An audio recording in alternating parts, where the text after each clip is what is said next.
In this video, I'm going to show you how the chords in major keys work or function together. And in order to understand major key chord functions, first you need to know where chords come from. Major keys are formed from the major scale. Major scales have 7 notes, also known as scale degrees. For example, the C major scale has the notes C, D, E, F, G, A and B.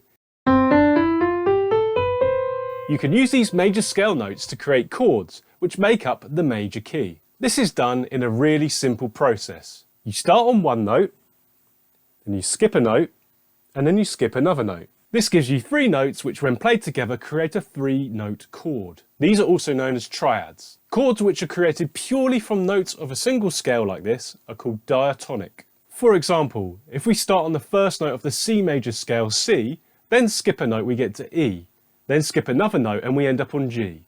The notes C, E and G create a C major chord. Then you move on to the next note D and repeat the process. This gives you the notes D, F and A. These are the notes in the D minor chord, which is the second chord in the key. If you do this for each of the notes in the C major scale, then you end up with the following 7 chords: C major, D minor, E minor, F major, G major, A minor and B diminished. These are the diatonic chords in the key of C major. You can then take this process and repeat for every note of any major scale. The end result is always 7 chords. Each chord has one of the scale degrees as a root note. These 7 chords are your diatonic chords for the major key. The most common way to show these chords is with Roman numerals taken from the scale degrees of each chord's root note. Uppercase is used for major chords, lowercase for minor chords, and lowercase with a small circle or degree above it for diminished chords. The main thing to remember here is the order of chord types: major, minor, minor, major, major, minor, diminished. Now I'll move on to the function or role of each chord in major key chord progressions. This will reveal how useful the Roman numeral system is, as it can apply to any major key. The problem many new songwriters have is thinking about all of these chords together and how they work. When they are written out in a row of numerals, they can become detached from the way they are used in reality. In order to understand the function of these and all of the major key chords, I've developed a simple concept called the chord city system. By associating each chord with a place or building in a city, we can think about the purpose of each chord and also how it interacts with the other chords around it.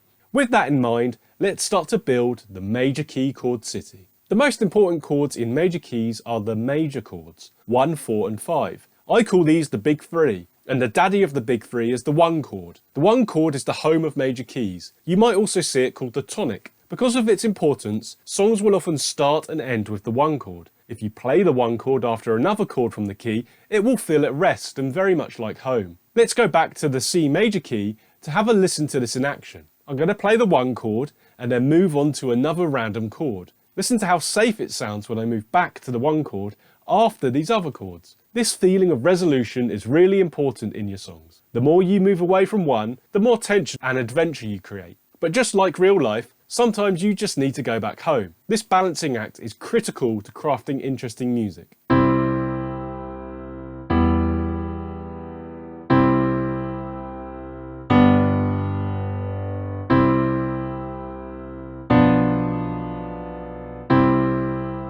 I'm going to represent the 1 chord with a little house. I'll put it at the bottom of the city map.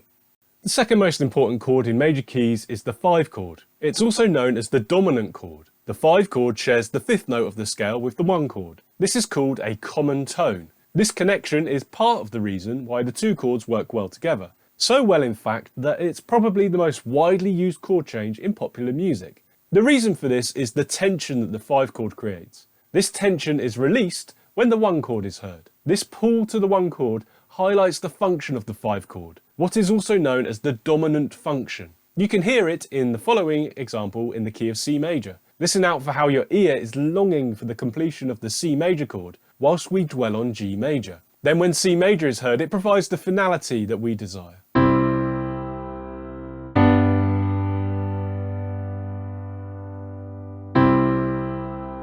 This 5-to-1 change is an example of a cadence. A cadence is a progression of 2 or more chords that concludes a phrase, section or piece of music. A cadence can be labelled weak or strong depending on the impression of finality that it gives. The 5-to-1 change is also known as the perfect or authentic cadence due to the strength of completion that it generates. I'm going to represent the 5 chord with an office block in the chord city. This is because for most people, work is a place of stress. It makes you tense, and the longer that you are there, the more you want to go back home to the 1 chord. The final part of the big 3 is the 4 chord. It's also known as the subdominant chord. Like the 5 chord, the 4 chord also shares a note in common with 1. This time it's the first or root note of the scale. Also like the 5 chord, the 4 chord can be used in a cadence to take us back to 1. 4-to-1 is also known as the plagal cadence or the Amen cadence. It has a softer, more gentle feel compared to the 5-to-1 change. Have a listen to it in the key of C major as we move from F major and then back to C major.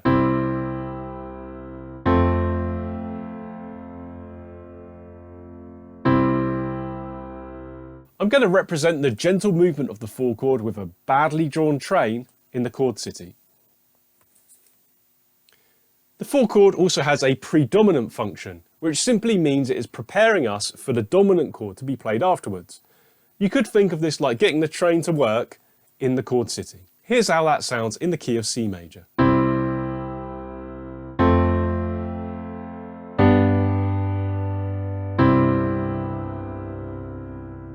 Before we move on to the other chords in the major key chord city, it's worth knowing that using the big 3 is all you need to write a song. Countless popular songs from Brown Eyed Girl to All the Small Things and beyond use only the 1, 4 and 5 chords. They offer all of the tension and resolution you need to write interesting music. Here they are in the key of C major in a few different arrangements.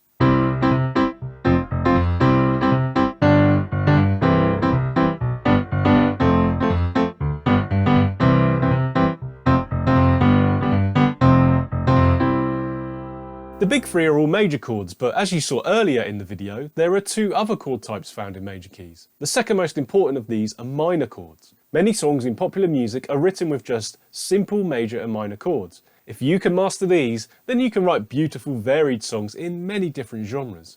There are 3 minor chords found in major keys. Let's start with the 6 chord. If you play the 6 chord after sticking with the big 3 major chords, then it will instantly stand out. Compared to major chords, minor chords are sadder and more melancholic. Despite this difference, the 6 chord actually shares 2 notes in common with the 1 chord. These are the first and third notes of the scale. Have a listen to how this sounds in the key of C major.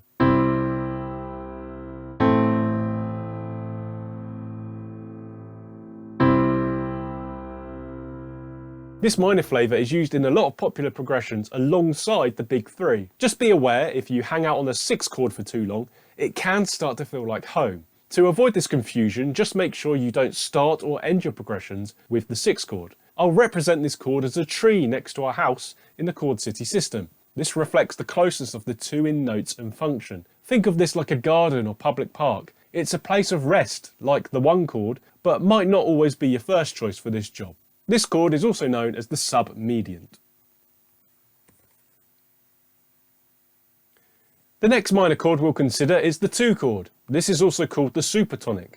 In terms of sound, this is a soft and relaxed chord. It shares no notes in common with the 1 tonic chord, so it feels like a jump or move up from the home chord. Here's how it sounds in the key of C major with the D minor chord.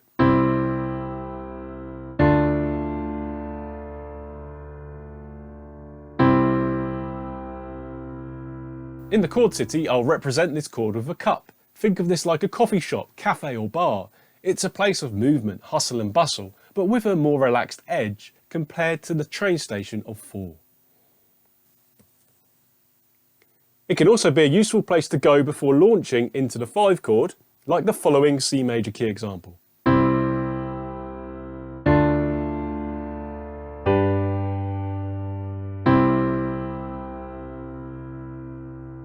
The final minor chord is 3. This is also called the mediant. This is another chord that shares 2 notes in common with 1, but this time the 3rd and 5th note of the scale. The 3 chord is probably the least used of the minor chords, but it's useful, particularly if you want something a bit sadder or melancholic in your major key progressions. Here's how it sounds in the key of C major with the E minor chord.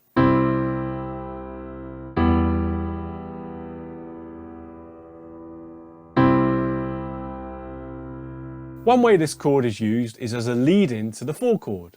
For example,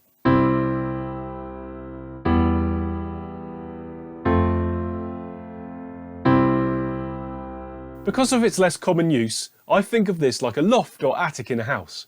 You know it's there and it has its uses, but it's not somewhere you visit every day.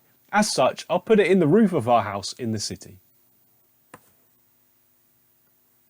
So far we've avoided one chord, 7. The reason for this is because it is a diminished chord. Although this is part of the major key, you won't see it used very much in popular music.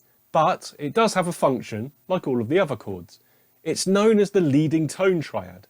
It wants to do one thing, rather quickly, and that's resolve. You can do this in two ways, mainly by moving to the 1 tonic chord, but also by going to the 6th chord.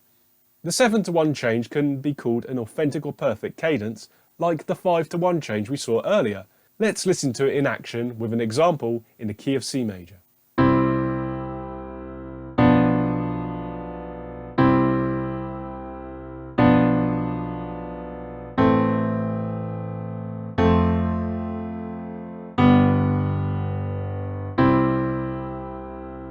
There's an urgency to the 7 chord due to its tense diminished nature.